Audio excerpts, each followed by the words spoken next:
SVC Media.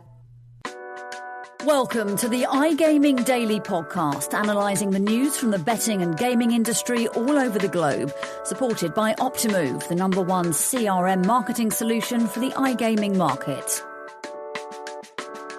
As the general election campaign drags on with both the current Prime Minister Rishi Sunak and, if the polls are to be believed, inbound Prime Minister Sir Keir Starmer blowing non-fatal punches to each other regarding topics such as immigration, the NHS and tax cuts, it's gambling that has now taken the centre stage following a slew of betting activities in government. With the general election set for July the 4th, the final weeks of the campaign have been overshadowed by a growing scandal over candidates and former MPs betting on the date of the general election, with some even placing a wager on losing their own seats.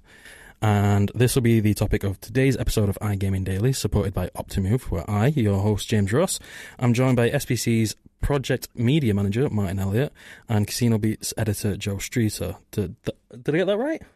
Yeah. Some of the words were right, yeah. Yeah, you know what? Your title has changed so many times. Sorry, so Martin, go on. What is your title again? I think it's Media Project Director.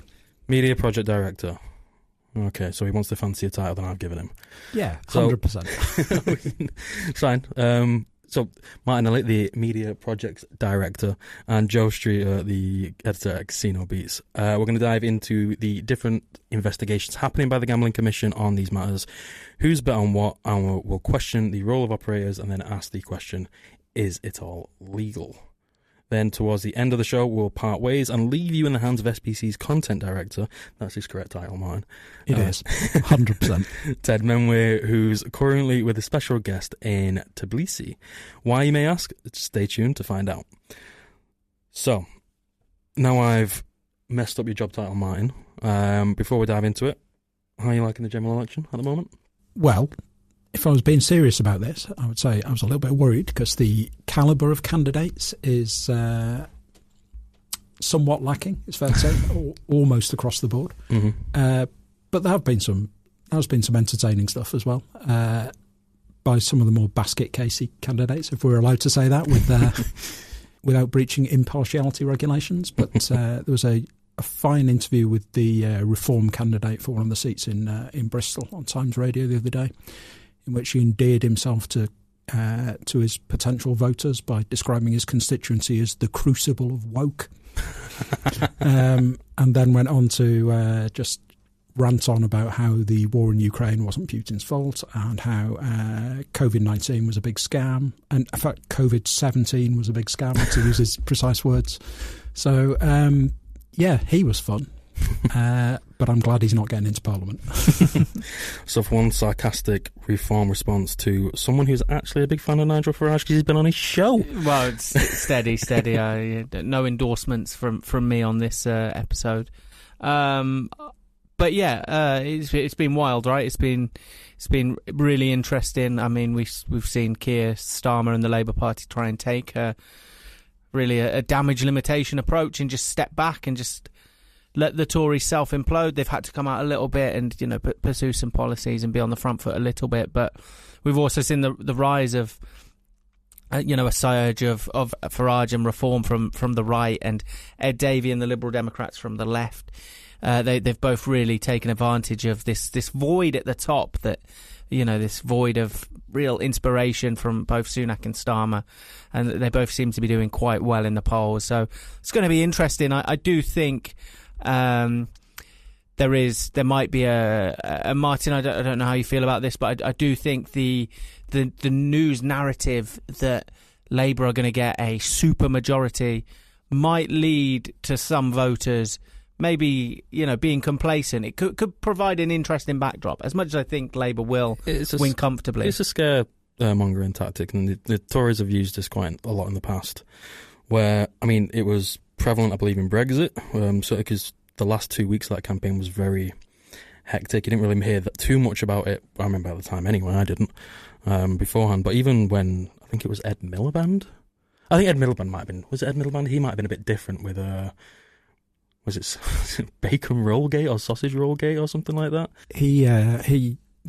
From the famously Jewish family, he was photographed eating a bacon sandwich in a really awkward awkward manner, and that photo was trotted out again and again and again to use against him, as though, inability to eat a bacon sandwich in a tidy manner ruled him out of being a suitable Prime Minister. I've seen some photos of me eating some bacon sandwiches, and it's worse than Ed. So yeah, I mean, and we'd love you to be Prime Minister, obviously. Yeah. Thank you. I've got some policies which I won't say today. But no, I'd say I've enjoyed the campaign. I think what I'm actually looking forward to, it's kind of a foregone conclusion that Labour will be in power come July the 4th. That's what I think anyway. But it's going to be interesting to see who the opposition is going to be. And I think it's the first time in a long time, or at least since I can remember, that it's not a foregone conclusion that it's going to be the Conservatives or Labour in charge. Yeah, there's going to be some turn-ups, Reform right? are really, really riding this train home. Yeah, I think the bigger thing to watch there, and if you were betting on the election, which I think is the subject of this podcast, can the Lib Dems usurp the Tories as the official opposition? There's one poll out, I think, last night, which suggested they would get more seats than the Tories. Okay. But also the bigger picture is the combined vote share for Labour and Conservative is generally high 70s or even over 80% in most elections, likely to be less than 60 this time round. Wow. So longer term, be interesting to see if that sort of the two-party system is smashed. That's the big thing, right? Like, obviously, if it happens as a one-off this time, because Sunak and Starmer are both so uninspiring and both, they're really not capturing the hearts of the people. That's one thing. But if we move on, I guess 2029 or whenever the next election is, if this becomes a mainstay, if they can take advantage of that, it could change the face of British politics forever, which would be very interesting. We could go down this rabbit hole and actually just do a podcast on UK politics and not related to gambling, but we are going to turn our attention to the news that's hit every single UK newspaper and news outlet in the past few weeks. But before we do that, I think it's important to highlight that before we talk about this, no one's been charged and the investigations are still ongoing. So let's keep that in mind when we're actually talking about this. And Joe, I'm going to jump to you here. Can you just give us an explanation of what's been going on? There's a lot to delve into. There's a lot to digest. We've only got 15 minutes.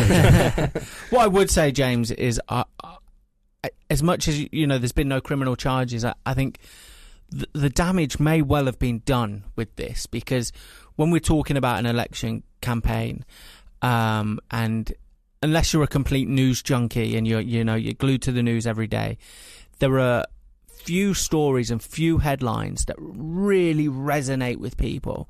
They really hit home. They become kind of news radio headlines. They're the bulletin. They're top of the bulletin, and they're what are in people's heads when they're making that judgment call, when they go into the booth, or when they make their vote.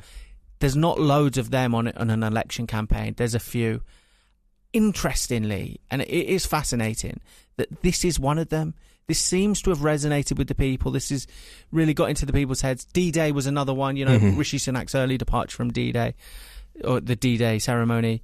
But this is another one, and I think that's absolutely fascinating. I think it's people kind of view it as the Tory MPs who are filling they're filling their bank accounts one last time before they depart. And I do think that may well say that the damage is already done, even if the charges or the case being brought against a lot of the MPs, both from both parties, by the way, but it is predominantly Conservative MPs, isn't as damning as we think. And I think that's the impact, though. It will leave in the head of voters. It will stay in the head of voters. I'm so glad you put celebration on the end of D-Day. Honestly, if this was on video, I've been trying to keep a straight face, but just to mention Rishi Sunak bailing on the votes of D-Day. Oh, I'm so sorry. Well, no, it's a good point, and it's definitely a topic which grabbed my attention, and certainly for the people out there when we think about politicians and what they should be doing. They should be kind of helping lead the UK by being the voice of the people, yet they're putting bets on allegedly putting bets. Well, no, is it allegedly? They are putting bets on. Some are. Craig Williams, the first person identified by the Guardian as possibly having put a date on the July election. He admitted it to the BBC, said he'd done it, he'd made an error of judgment, he'd put £100 on the date of the election. So that's not allegedly. Other people, it's not really clear. Or the people who are alleged to have used inside information to put the bets on. That the Gambling Commission is investigating that at the moment. But there are some MPs who admitted they've had a punt on them losing their constituency, which sort of counterintuitively isn't an offence. You can bet against yourself in an election. It's kind of really strange, right? Because we've had these discussions about sports integrity before. Yeah. And instinctively, my principle is if somebody's betting on something they're directly involved in, you know, for if it's their constituency to lose, my instinct says that's the word. That's like the pinnacle of offences. That's, you know, match fixing, quote unquote. That's the ultimate integrity breach. But here, I think we might be dealing with a situation where that potentially isn't as bad as the kind of insider trading type bet that would be you had prior knowledge to something that was going on, and then you bet on the date of something. Yeah, that's interesting. I think we've had a bit of a laugh in the office about it this morning about Philip Davis being one of the people, because he's always very vocal on gambling issues and so on. So for him to get drawn into a gambling scandal seems slightly... there is a humorous aspect to that. But if you go back to the thing which risks being a criminal offence under the Gambling Act, which is the using inside information, I do have a question for bookmakers really here. Why do they offer markets on things where people have prior knowledge of the result, will know the result before the bookmaker does? So it's not just the date of the election. That's a very obvious one because we're talking about today. But football transfers, which club a player is going to, next manager, football markets. There are loads of people who know the answer to those. What else? The result of Strictly Come Dancing. It's a favourite of yours. Yeah, absolute favourite. WWF wrestling. Yeah. WWF wrestling. Listen, I'm not going. I'm not moving to WWE. I'm still WWF. You sure? I like that. It's like the wildlife. It is the World Wildlife Fund, isn't it? WWF wrestling with, you know, The Rock and Stone Cold and Hulk Hogan and all them guys. So yeah, you can get money on that, and obviously people know the outcome. Well, you can now because that's from about 25 years ago. WWF. Wait, was WWF an actual thing? Yeah, it used to be called the WWF. Had to change its name to WWE because of the charity of the same name. Oh right, I didn't think that was. I thought you was on about like pandas fighting. No. It used to be called the W. Yeah. Sorry, but yeah, you're right. That is an example of. I think you can bet on that in the UK. I think in the US, where it obviously it's bafflingly popular. There, you can't bet on that in fact, anywhere. I think there, any state. Is that just because it's a less mature market and they've not expanded to include it yet? Probably they're going to be offering markets on it soon, right? I think not. I think the regulators there will stop them doing that because you know, people can cheat that market. Yeah, and also it's not really for the volume of bets they go on. It's not a big thing for them. Well, that's the issue here. Really, is a lot of the bets you're talking about there. You know, transfers, managers, pro wrestling, all these novelty type bets and political bets as well. The stakes are relatively low. They're not massively high. There's not going to be massive liability on them. But with some of the bets we've seen on these constituency bets, and we don't know how they were placed, if they were, you know, one single bet or if they were placed across. We don't know how they were placed. I think there was one which was a security aid for Rishi Sunak, which was 5 individual bets. Okay. Tallied up, and I think it was about around £2,000 returned. Yeah. It's interesting. Normally the stakes are limited to quite low, but some of the ones we've seen have been a little bit higher than I would anticipate. The Philip Davis story, he's apparently, and I say this with all due respect to our journalistic colleagues on The Sun, but if you believe what's in The Sun, he has staked £8,000 on the outcome of his seat and he's backed himself to lose because he's presumably had a look at the polls and said, I'm definitely going to lose. But he also said he backed himself to lose in 2015, I think. Yeah. And ended up losing his money because he did win his seat in that time. But I was surprised he could put £8,000 on that, unless he's done it on Betfair, maybe. I don't know. On the exchange? On an exchange. So you kind of raised issues kind of with the bookmakers, and I think it's an important one to kind of continue. MPs, surely their information should be in like an operator's database with like the KYCs, where if someone who is an MP is betting on something related to the general election, surely it should be flagged by the operators, because I believe it was Craig Williams, he bet on Ladbrokes. Surely that should have been flagged. Well, as at least suspicious. He bet £100, didn't he? So it's probably not flagging up too much at £100. And the other thing, I'm not sure whether he went into a shop or whether he did it online. Yeah. But I had a look because we chatted about this beforehand. So I tracked down the regulations, and the politically exposed people, I think, is what the politically exposed persons regulations only really apply to countering money laundering and terrorist financing. Mm-hmm. So there's nothing to stop him. There's nothing to flag him going up and placing a bet.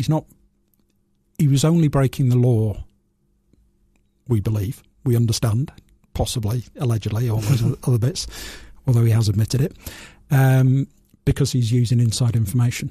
So there's another MP who is said to have predicted, placed a bet on the July election date, but as far back as April, when it wasn't known, and in fact it wasn't even, we understand, in Rishi Sunak's thinking, as far back as April, and he put that bet on. So sorry, just before you continue, I will say, I've just read Ladbrokes did raise this as a concern. He bet £100 on the 5-1 odds, would have won 500, but his name was raised as potentially a politically exposed person, so the wager was not registered.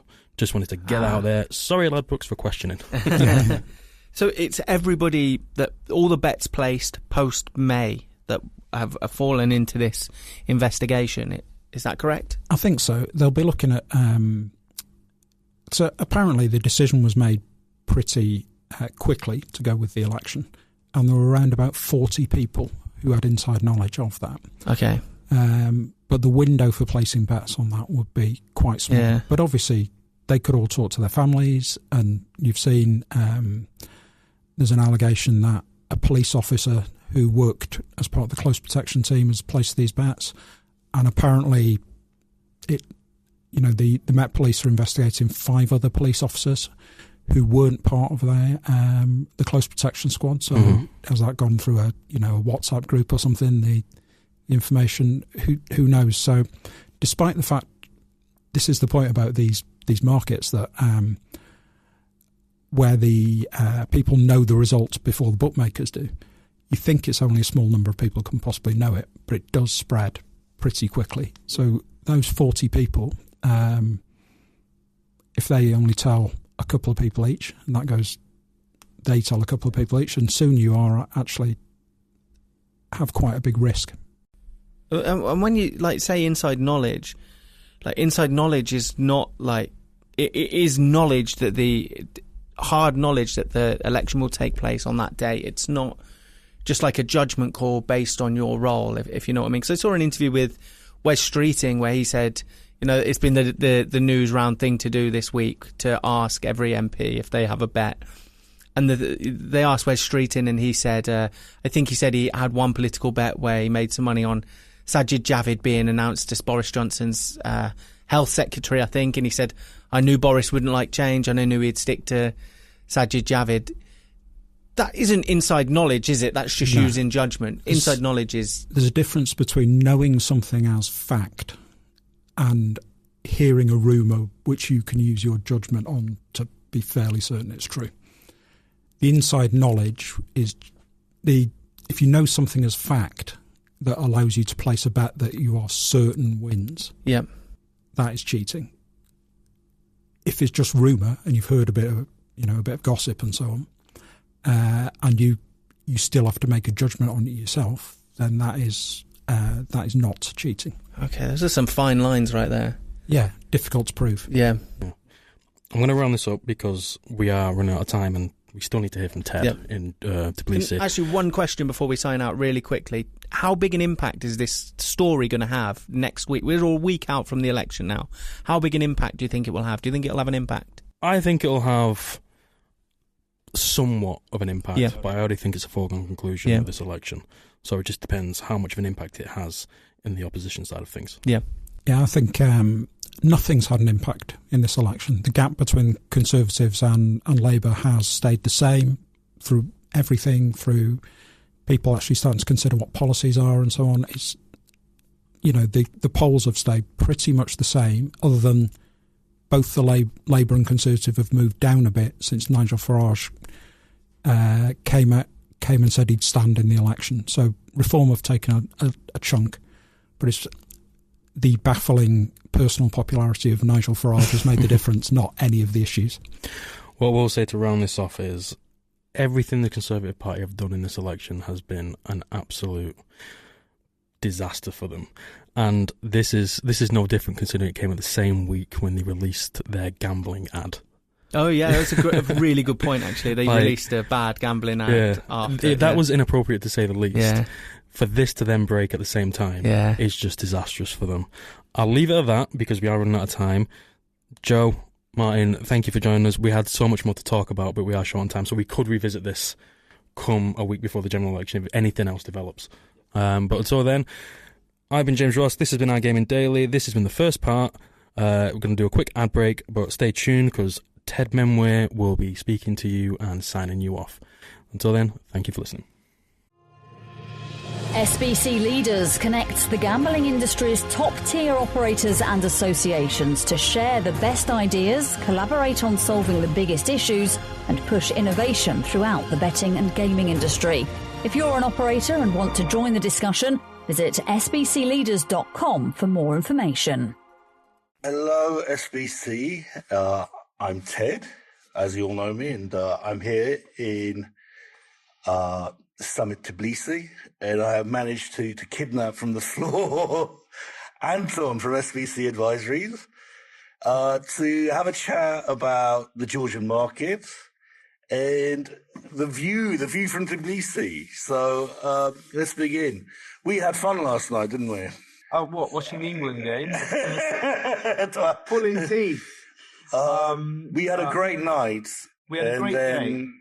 Great day. A great day at the summit. Yes. Followed by a great party. Yeah. Followed by a terrible football game.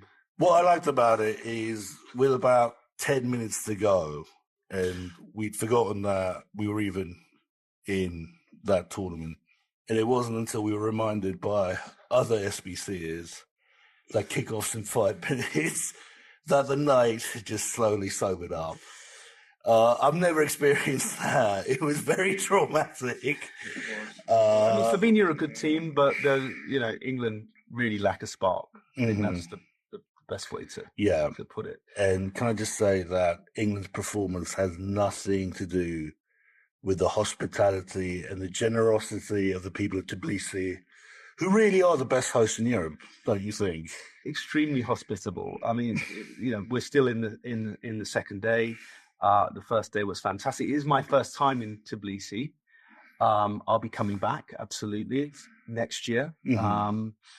Our partners here, our clients here, customers, it's great to see them and spend time with them.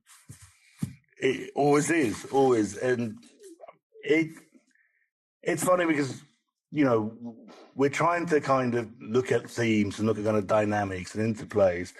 And one of the things that just grabs you straight away to coming to this neck of the world is that it is young and it is a vibrant, and the conditions are very different to where we're coming from. And I think that was kind of a key theme of the summit floor and the summit agenda, as we are talking about markets that are gradually maturing, but that are very kind of dynamic in their makeup of players. What grabs you about Georgia and other kind of Eurasian markets? Well, I think, Georgia, I think punches above its weight in terms of the industry. You've got some major suppliers here, a lot of very successful operators that have ended up being acquired by international operators. But, it's a bit like an Armenia, where you've got some, again, maybe not the most obvious place for enormous amount of innovation and success from a region, driving the global gaming industry, not just, in Eastern Europe. And Georgia's the same. You look at companies like Scribe, who are completely international and dominating a category and innovating. I'd echo the point you made about innovation. Working with companies specifically in Georgia, because that's where the predominant experience is for SBC advisory. The management teams are very young, much younger than with established operators in Western Europe, and they're super dynamic, smart, and innovative. And I was saying on my panel, it was an M&A panel yesterday, that I actually think while larger multinational companies becoming and acquiring businesses or have acquired businesses here, it's not just them bringing their expertise and global footprint and learning to the local markets, also what they can learn from the local operators here. And I think that's an important point to appreciate. I mean, localization is key, and you see that across every market, but it's also having a very kind of intelligent and aware of kind of cultural requirements and kind of cultural intricacies in that marketing strategy, and that's been made key throughout kind of the agenda and what people have been talking about. I was speaking to Simon Westbury and from Digitane, and he highlighted the fact that we are in the midst of a generational change across gambling, but one that's actually very visible in European markets, it being that Western Europe is getting to its old stage versus young Europe, which is the Eastern markets. And that's going to become more and more visible year on year. Other stuff coming in, I think that to a certain extent, at a B2C level, the dynamics of Eastern Europe, there's still a bit, I'd say, more creativity in marketing and their approach to sponsorship. I think they're braver there. And we had talks with Savo, CVO of MaxBet, on how he built a kind of dynamic partnership with Partizan Belgrade across all levels of the sport, and how that partnership is kind of reflective of Serbian soccer's ambitions. And that was a very, very interesting conversation. Yeah, I had Savo on my panel yesterday. He had some very interesting insights. He's obviously the CEO of an operator that has been acquired recently by Flutter. But his insights were extremely interesting in terms of the cross-pollination of local expertise and local knowledge, as well as the international perspective that Flutter can bring from their businesses around the world. He specifically talked about the cooperation between Adjarabet and MaxBet in terms of their discussing they're different markets, but it's a similar region. But there's a lot of cooperation there and a lot of cross-pollination of ideas and strategies. So I'm going to throw you a bit of a curveball. Yeah. I told you I wouldn't. But I'm going to do it anyhow, right? But, as someone who works in investments, who has to kind of analyze companies, are you pleased that there's still kind of regions where there's kind of these big unknowns, and isn't that an opportunity in itself? Because look at the US, look at a lot of the Western European markets. they're so kind of standardized now and uniformed. Don't we need a bit of spice in this industry, a bit of... Absolutely. For a company like SBC Advisory, if a market's too big and too mature, then we become we can advise in specific areas, but we're not a JP Morgan or a Morgan Stanley who service very large listed businesses. We work primarily with smaller mid-sized businesses and helping them deliver on their growth strategies, mostly non-public, and help them through their navigate their life cycle and growth cycle. So we're constantly looking for regions that are emerging and developing, because that's where the most opportunity is for a company like SBC Advisory. And it's fun too. I'm already looking forward to Lisbon in a few months' time. I know a lot of the operators and suppliers are from Georgia and Eurasia in general, the wider the wider region, already planning to be there in force. So I think I'm looking forward to seeing them again then, and obviously the rest of the global industry. So to that, bring on Lisbon, and long may these kind of stakeholders and markets, collide, because it is what makes our industry, I feel, that it makes it dynamic, interesting, worth covering. That there are always all these factors and interplays. So from Tbilisi, it's Ted and Anton checking out. Take it easy, guys. Bye. Bye. Thank you for listening to today's iGaming Daily podcast, supported by Optimove, the #1 CRM marketing solution for the iGaming market. If you want to find out more about some of the subjects raised today, feel free to explore any of the sites in the SBC News network, or check out the latest edition of the SBC Leaders magazine. Happy reading.